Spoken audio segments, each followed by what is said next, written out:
We will next meet the Secretary of State for Scotland. No plans near future. Ruth Davis. Presiding Officer, the First Minister has said that he wants us to put his comments into context, so let's do that.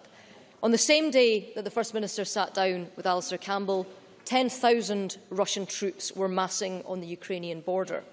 Ukraine's Prime Minister said that Russia was demonstrating, and I quote, military aggression that had no reason and no grounds.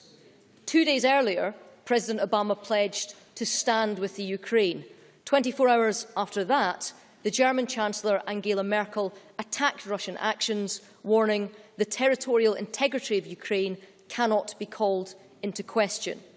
Then, on the 14th of March, the UK's Foreign Secretary William Hague called on the international community to take a united stand together to defend the territorial integrity of another nation. And that is the day that Alex Salmond used to praise Vladimir Putin, an act that he is still defending in this chamber today. Order.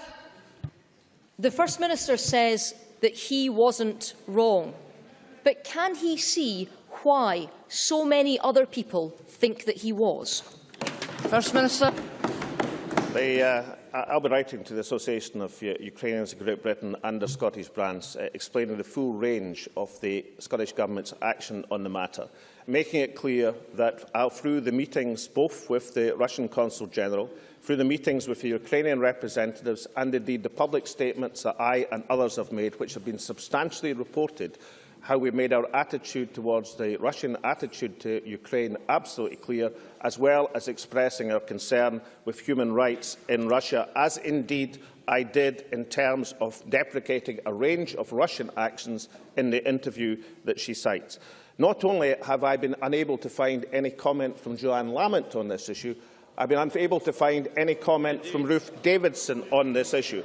So Ruth Davidson also should have some understanding that when the Scottish Government has a substantial record of consistent comment on exactly these matters over the last few months, that stands in stark comparison with opposition parties which had nothing to say on this issue until they sense a political opportunity. Let me repeat for the record. We deprecate Russian actions in Ukraine. We are concerned for human rights, not just in Russia, but all over the planet. We have said these things consistently, and we shall continue to do so. Ruth Davidson. I think a substantial number of the people of Scotland would have preferred there was an absence of comment from the First Minister in admiration of Vladimir Putin. But, Presiding Officer, this is a question of judgment. The First Minister says that he backs our key British alliances across the world. He's shifted his tack to support NATO. He says he wants to show our closest allies in Europe and the US that he will stand alongside them. Yet at the same time, we see a leader who continues to make poorly timed, badly judged interventions on foreign affairs. The First Minister was wrong about Kosovo, and he is wrong about Putin. We know what Amnesty International thinks. We know what the Ukrainian people in Scotland think. We know what other world leaders think. How can we trust the First Minister to represent Scotland on the global stage when he so consistently gets it wrong? First Minister. Well, that really was on the nub of the issue facing the people of Ukraine. Let's express again our concern for Russian actions in Ukraine, our concern for the Ukrainian people, our concern for human rights in Russia, the substance of the issue.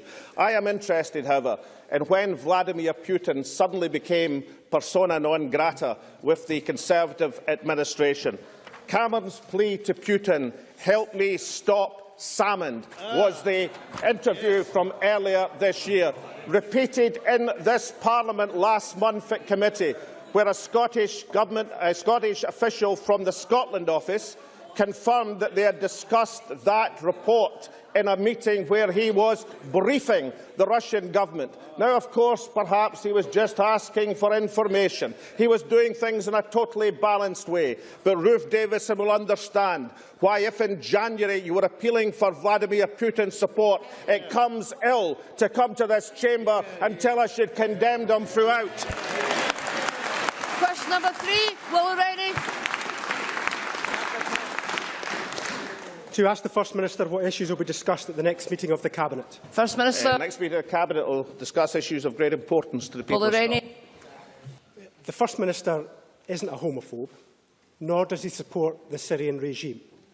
But he must realise that if he praises people who do, he diminishes himself. He mentioned Sochi. The Prime Minister and leaders of the Western world spoke for us all when they boycotted Sochi because of Putin. But the First Minister praises Putin because of Sochi. Considering the international storm, is he still adamant that he did the right thing? First Minister. I mean, there's a range of acceptance from people internationally, including the American ambassador, including the Canadian Olympic president, that the Sochi Olympics were well organised and helped restore pride in terms of the people of Russia. They were generally, the IOC praised the excellent Sochi 2014 Games. So across a range of international opinion, that was accepted. Why doesn't the Liberal Democrat leader accept that there is concern across this Parliament for the issue of human rights, that the Scottish Government's record on human rights internationally has been described as exemplary, that we've worked with the Scottish Human Rights Commission on a wide range of civil society organisations to produce the first ever national action plan for human rights in Scotland, as well as recognising our responsibilities internationally. It would be wonderful if just occasionally Willie Rennie would accept that other people, apart from the Liberal Democrats, have expressed a consistent concern for human rights in our country and indeed across the planet. Will Rennie. He said that his remarks were balanced.